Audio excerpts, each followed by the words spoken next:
ba rata go lejwa ka letlalo le le bogeleng. Tlhapi e kgolo ya melao. Selfless humankind, they make history. Their names are written on the walls, billboards, and street poles. Towns are named after them, and they still make part of syllabus in school. If the poem was about me, I would say Nizindi Balena. These are beings just like you and I. They tirelessly strive for perfection. They are brave. Through the human rights work, they are courageous. Amaqhawe ebekhona ngalakhulisileyo ngothando nemvano. Banovelano bebengasoze bamye komnye ngenandawo yokufihla intloko. They would stand whatever difficulty. Recoil, spring back into shape after bending. Powerful they are. Their strength cannot be compared. Can we learn a thing or two from them? Thank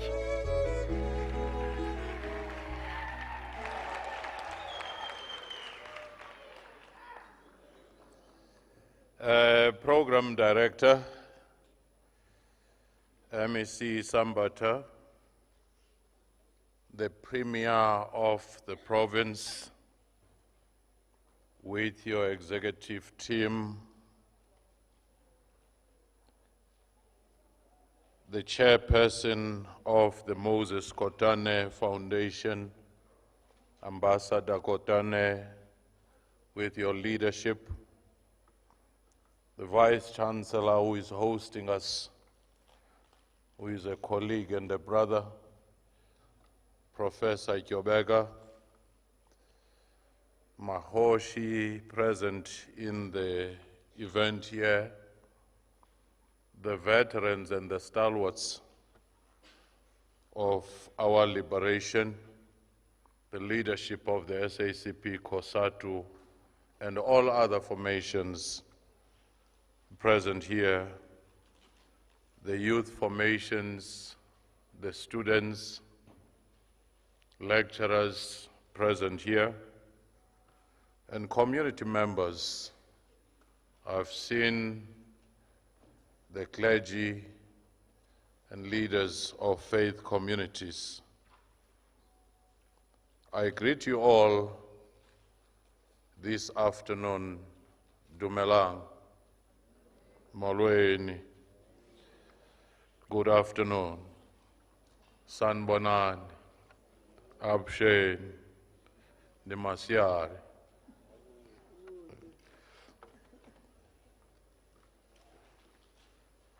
I'll just highlight a few things which I hope will be the basis for reflection. I'm humbled indeed to be invited to give the inaugural annual Moses Kotane Memorial Lecture to memorialize a doyen, a giant of our liberation heritage with such a rich history behind and impact he left behind. I just want to start by saying, when a child is born and parents look for a name to give to that child, very often they are trying to imprint their collective vision, wish, and hope around that child. The name itself becomes a vision statement. I can imagine that the Kotane family, when they said he would be Moses, especially at the time when many Africans had converted to Christianity, they were very much aware of the story of Moses. in the biblical context. Indeed, as I was thinking of this name, I remembered the comments of Reverend Finga when he delivered the Diosoga Memorial Lecture. When he said, looking at where we are as South Africa, we are in a time between times. We are in a place between places. The same way that the biblical Moses at a certain stage was. We are not where we were in 1994, but surely we are not where we intended to be.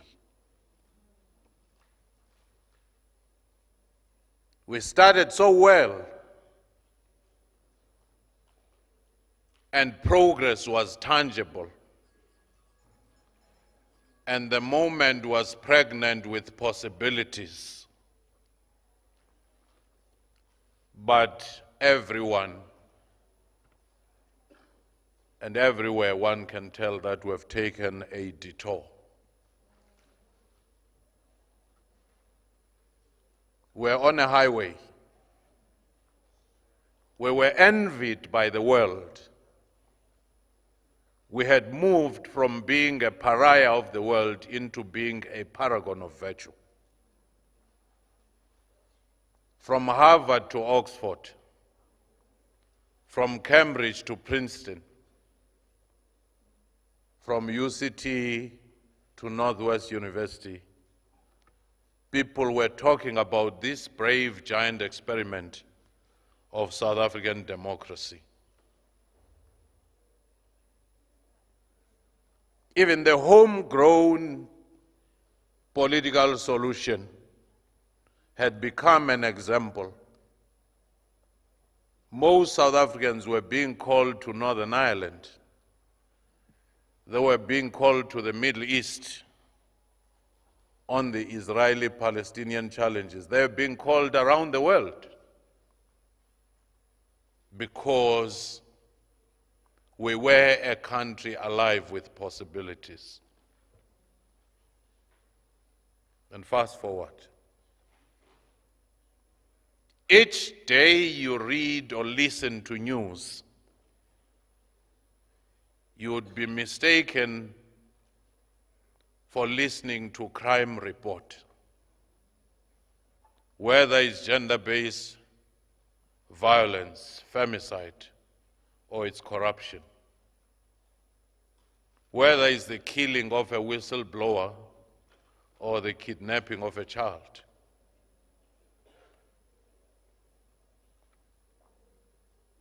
It is time like these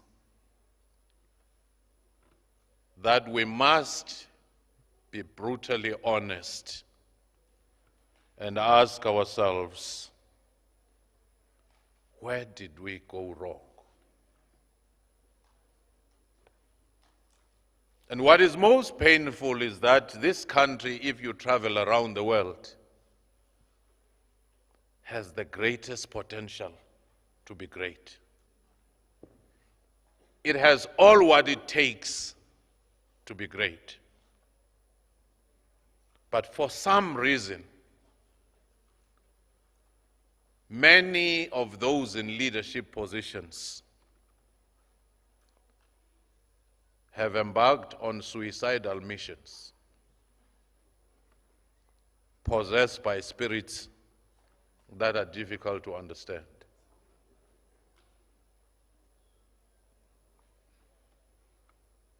Where national interest is subsumed as part of personal interest,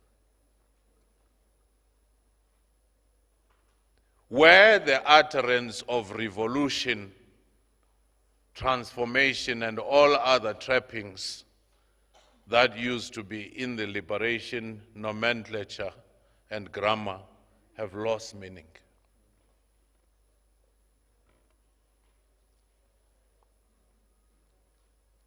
What went wrong?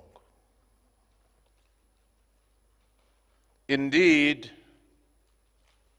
when Moses is said to have led his people out of bondage,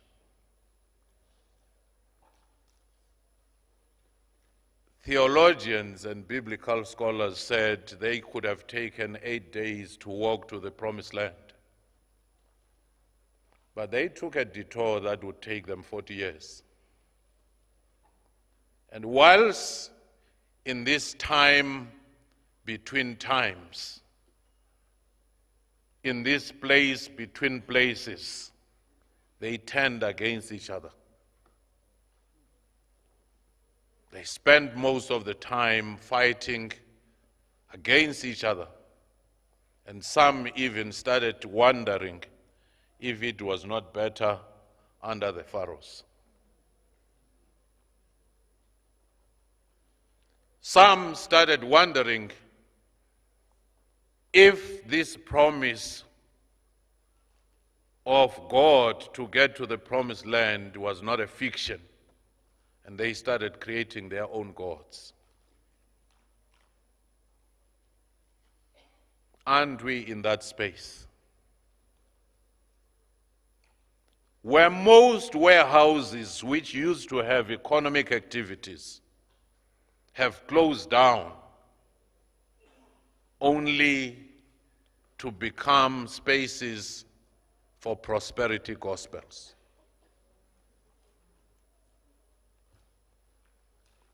Where we saw along the way the closing of agricultural colleges, teaching colleges, nursing colleges, police colleges,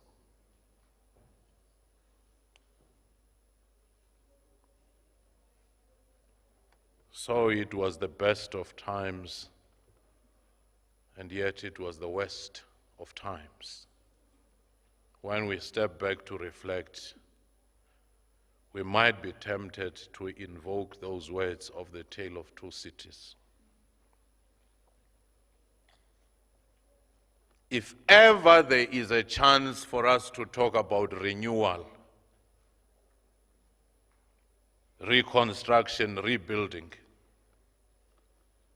we must be clear and clinical, and we must be honest about what the challenge is. Because proper diagnosis will lead to proper prescription. You'll remember that intellectual giants like Moses Kotane were wrestling with Marxism, communism, which was tailored for the European conditions, when they were raising discourse around the national question, around the natives within the context of historical materialism. They were wrestling with these specific conditions when they came up with the notion of apartheid as being colonialism of a special kind. They didn't mimic the literature that existed. They went for original ideas, helped to develop concepts and theories around our own conditions. Most leaders like Moses, Kotane, we have more or less forgotten them. We have more or less forgotten what they stood for. They are no longer trendy. But there comes a time when we face a crisis and we have to go back to basics. What then is that missing link that we are faced with? Before I go to the missing link, at the dawn of our democracy, we surrendered our agency because we thought leaders who have been around the world in exile, seeing things and examples, would never disappoint us. We thought that leaders who had been in prison could not have taken such a sacrifice only to betray the values of liberation. We thought that leaders who were in combat missions, risking it all, would never betray the values. We thought that South Africa, being one of the last to obtain its independence, have learned what not to do. Were we not so wrong?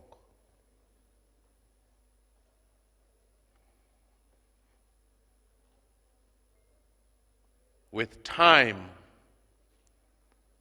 like a frog in boiling water, we didn't notice the shifting grounds.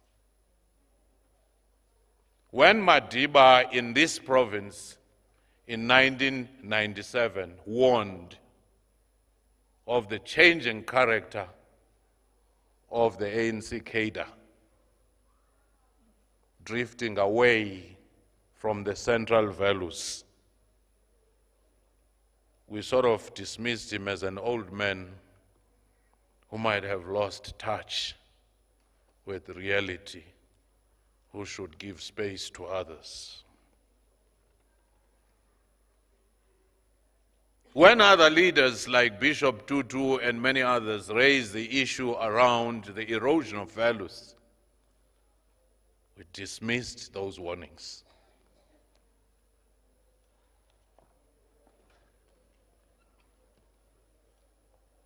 But now we are reaping the fruits of ignoring those warnings.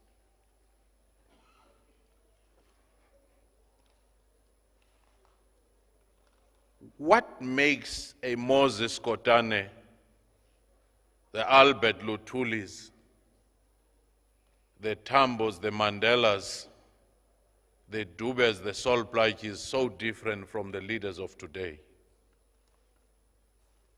What makes the Lillian Ngoyis, the Winnie Madikizela Mandelas, the Charlotte Maxakes of yesterday to be so different from the leaders of today? What makes the Sobukwes, the Steve Bigos, the Tiros to be so different? I went back looking at the biographies of these leaders. They were organic. They were grounded within the communities. They were fully involved in the lives of the communities. So they didn't need a petition or correspondence to understand what the problems were. Those were organic leaders embedded within the conditions of their times and their communities. Hence, their articulation didn't even need speech writers. But today, a political leader on average is a career politician, full-time.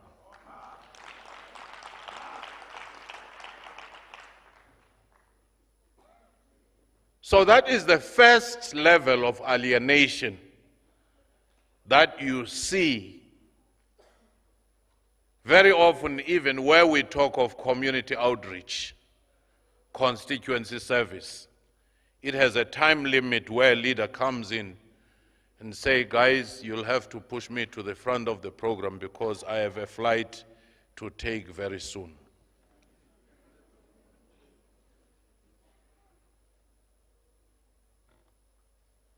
So that is the first distinction. The second problem is how over time the eye of the needle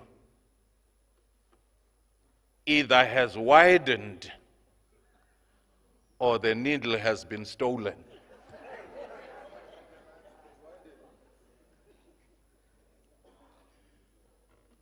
Which used to be a filter of who could be and not be a leader.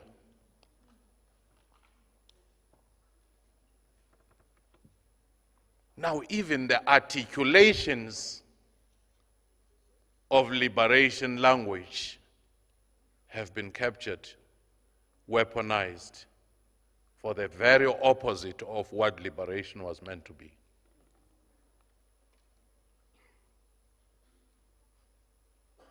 So the greatest capture that happened before the state capture is the capturing of the narrative of liberation itself. Now it's been hollowed out. It no longer has meaning. It's used, and we wonder why sometimes during these political rallies, including what used to be a sacred period of January 8th, people go in when political speeches are made. They go shopping. When musicians and artists come to perform, they come back.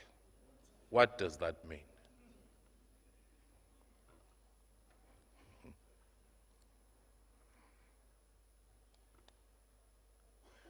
The biggest problem is that it's no longer just the older generation VC. You go to universities at a very young age, SRC leaders refining their skills for fine things in life and materialism, which means they are on internship for greater materialism later in life. Which means even our talk of generation mix should not be without condition of certain kinds of values and competencies. It should not just be young, but young with integrity and competence. Even when we say gender mix, it should be inclusion of the genders that have not been mainstreamed, but quality being the condition. Because you can't use demographic profile to reproduce corruption or incompetence.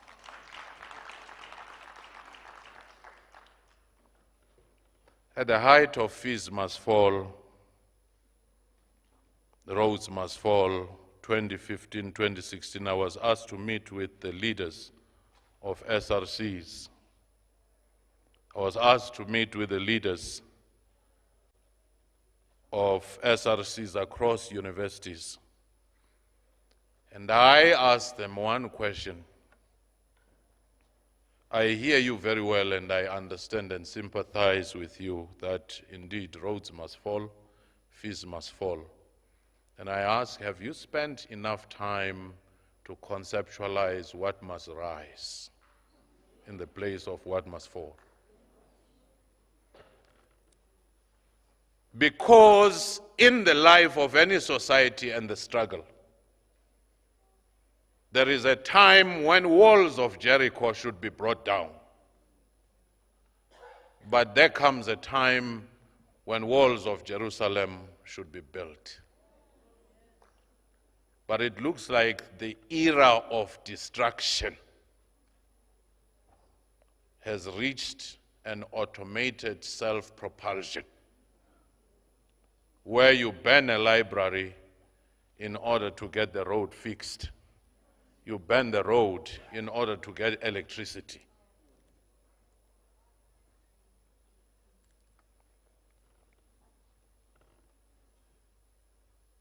But what happened at the heart of this detour. I've looked back in our history and realized that when masses of the people are given agency to be the masters of their destiny, the needle in our history has moved in the positive direction. Mass defiance campaigns in the 50s, where communities from all walks, the cross-section of society participated, from amakosi to street committees, cultural groups, church groups participated. It was able to produce a freedom charter. That same generation was able to have PAC launched because agency was with the people, not with the leaders. You remember in the 20s when ANC was almost moribund. It's because people had retreated and leaders were content on taking on delegations, negotiating.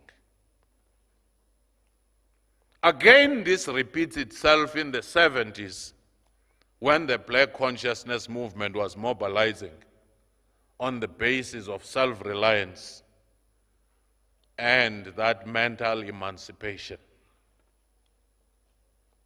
Again, you see the quality of leaders that come out when the entire society is mobilized, is conscientized, is vigilant. It's better qualitatively than when leaders are left alone. Because it's beyond just the discussion of the eye of the needle by those who are in a branch which in all probability has just been propped up for a conference and will die thereafter. It's organic. People know who is a leader and who is not. People know who is there all the time. People know who is making sense.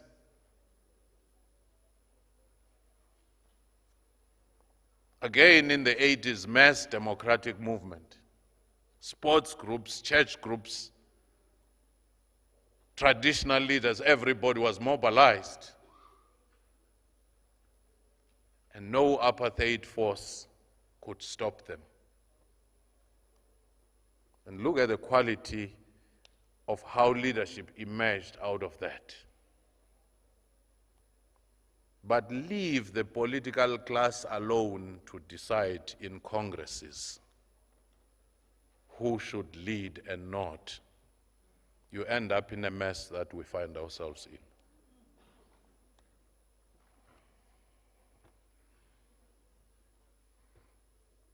Then, post-1990,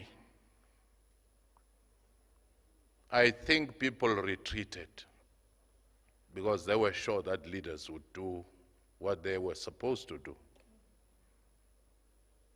NGOs lost their funding because now we had a democratic government that was to be guided by the Constitution. But what happened? Even in the most failed municipality, without any funding, with roads which are pothole, punctuated, you'll find that the biggest building you find are the offices of the elite. Right across the country, it's more like they were competing to produce union buildings in every corner. The most overdeveloped thing in the municipalities and across other offices. Because now the elite, whether business or political or civil society, once unguided by a mobilized, conscientized, vigilant society, they prioritize themselves.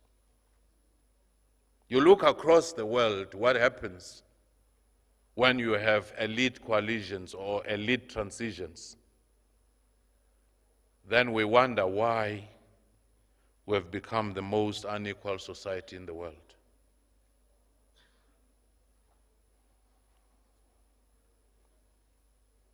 Such society community mobilization, the grassroots mobilization, has become so fundamental now, as was during the time of Moses Kotane, because it doesn't matter what numbers of police you add, they can't fight off crime. They can't defeat corruption. But if the community is vigilant, what the state does will complement that. But one big question is, how do we unlearn the wrong things that we've learned?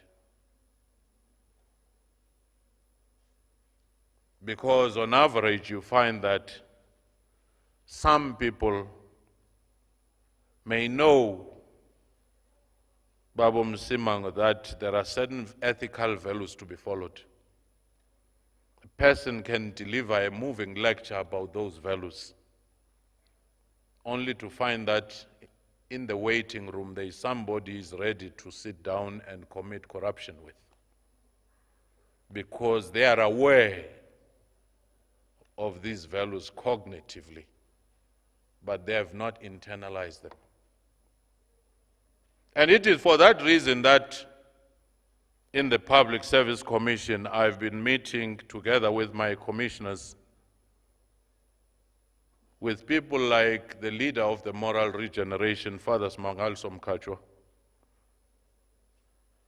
director of Ethics Institute, to ask a simple question: how do we make people unlearn the wrong things that they have now learned,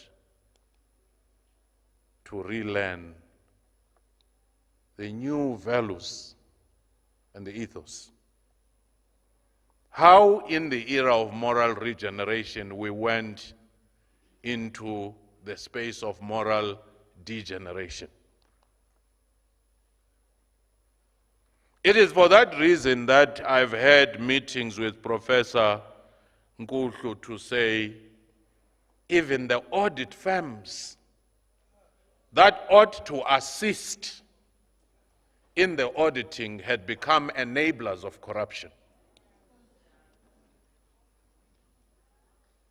And this kind of corruption doesn't care whether it's a public or private sector, from Steinhoff to all kinds of state captures in the departments.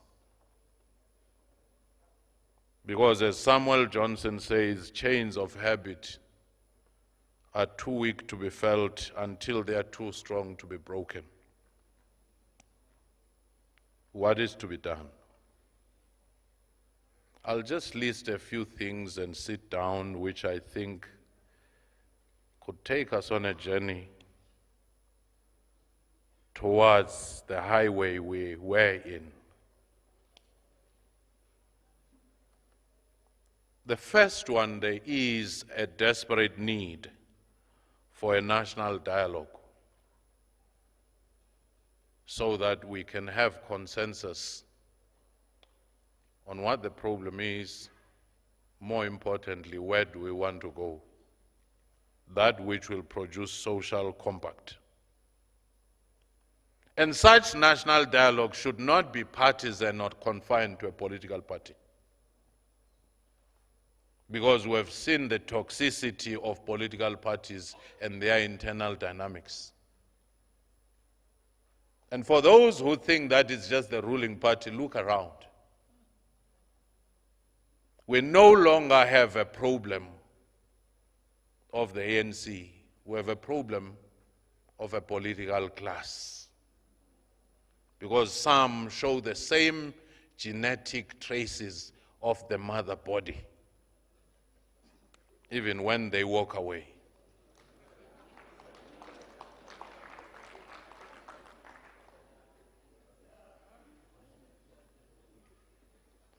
Whatever repackaging they are making, you start seeing that in the way they walk, way they talk, some paragraphs, which means the message was not the problem, but the messengers have become a problem. The messengers lack credibility. The messengers lack believability. Whatever they say no longer matters. If you say, I'm going to implement this policy, people say, many have failed. Once you start having that credibility crisis, as the Afrobarometer has shown, in government, in the political system, the people participating even in elections, the numbers have gone down. So that social compact should in many ways mirror what happened when we had CODESA, but be for the second transition, which focuses on the areas that have failed dismally, the socio-economic transformation. We have succeeded in creating institutions of democracy. They are there. Our constitution is heralded as one of the best and progressive.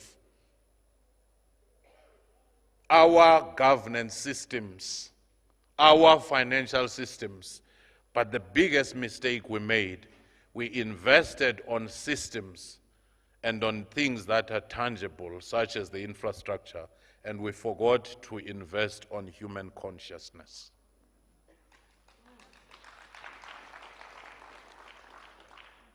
We have the highways now, except that the highway heist is there.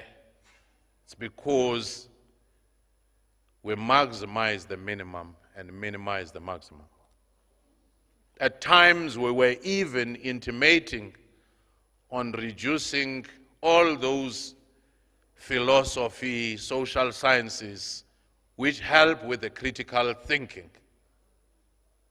because science had to be something. But science without social context could be dangerous. Imagine if those scientists who were designing atomic bombs had the critical consciousness of what their actions could be than just being scientists. We have climate change challenges. Scientists of today must be socially conscious. It's where the role of the universities come in. So a new person should be born with a new consciousness, with a new personality, so that our society can have a moral code, our public service can have an ethos, our political leadership can have some value proposition and guide.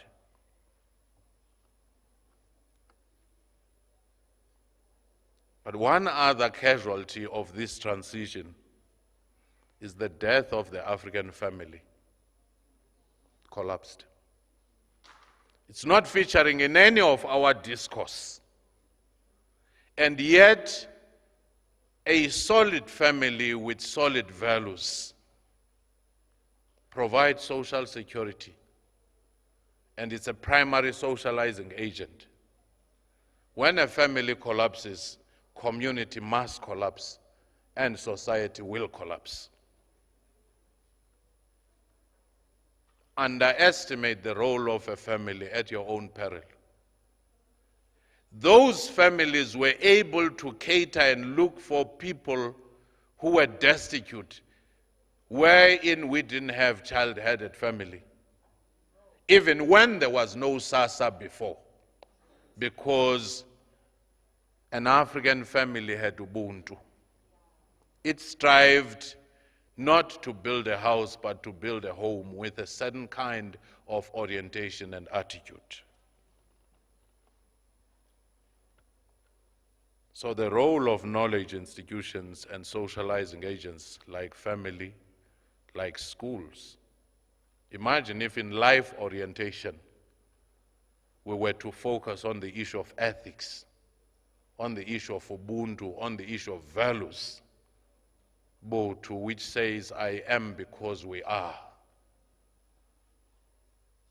It would present a new proposition rather than the disparate Google extracted homeworks for life orientation, which have no focus nor direction. Because our crisis is a moral crisis. But our education is focusing in every other direction except there. Our media can also play a role. But in the midst of all these things, I want to close by saying, yes, we are a noisy, argumentative, temperamental, headline-obsessed democracy, which sometimes has a short-span memory of Twitter. We never focus on any issue and try to link what is happening. If this week is Senzo Mayiwa, it's Senzo Mayiwa. If next week it's the debut of Soweto, that's what it's going to be.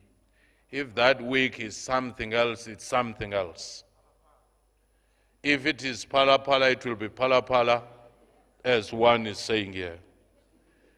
But those things, we never actually go deeper as Moses Kotane would do and say, what are the causal factors? What is the link between these incidents? Why are they recurring? Some work is taking place and it will need your support. One of those is professionalization of public service. If you produce professional, meritocratic, ethical public service, it becomes a shock absorber